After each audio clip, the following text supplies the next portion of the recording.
Well, folks, this is KingCast on the road, and I just want to give a quick shout out to the folks at Seattle Youth Bikes and the Fuse Box, Triumph of Seattle, for being so generous to our community, as well as to King Five's Jesse Knutson and City Councilor Harrell, Bruce Harrell, because what's going on is a lot of good has got to come from the smash and grabs that happened at both of these retail shops. A couple of weeks ago, Tanya Wenberg and I attended City Council, and we discussed the matter along with other pertinent issues relating to motorcyclists in the community. Stay tuned for all of this. But there will be more coverage, and good things are going to come from this.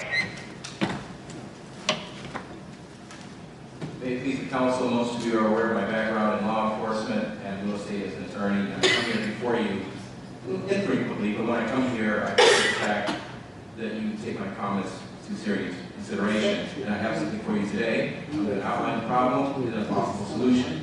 The problem is that crime is running amok, as usual. Crime is running amok up there on Aurora.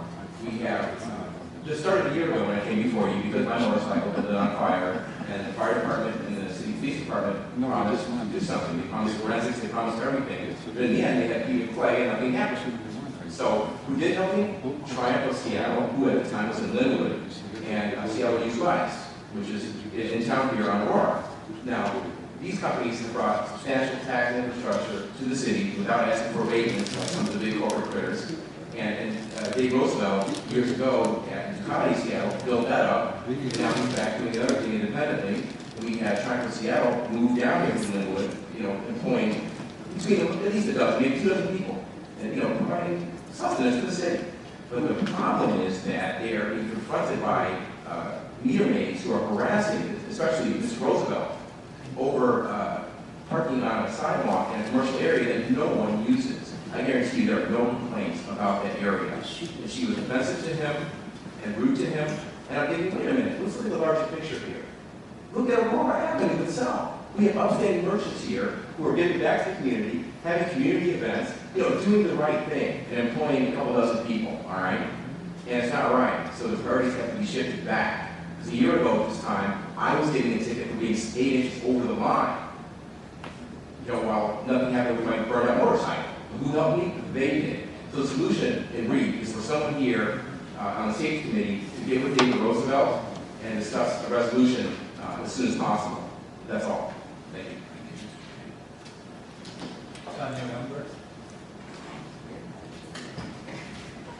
My name is Tanya Wenberg. I have been, excuse me, I'm so bad. I've lived here for 22 years. I am a motorcycle rider. I'm sorry, I'm so nervous. So I am a fictional motorcycle rider. I do not ride my motorcycle because I do not like to get ticketed for riding it. There are no places for me to pay, and where I can park my bike all day. So I go home, and where I park in free areas, in like residential areas, which is great that you can park there all day. But I can't go up to businesses on Aurora and park my bike for longer periods than you. And I feel like we're gouging these small businesses. I think that they should be more rewarded for having businesses on that strip. It's not an attractive area, and it's just not fair to see these people being ticketed for using a small spot on the sidewalk. Maybe a warning could be given instead of just blowing in the tickets. Thanks very much. I'm sure Mr. Harrell's committee staff would love to look into this. Thank you, Mr. Zimmer.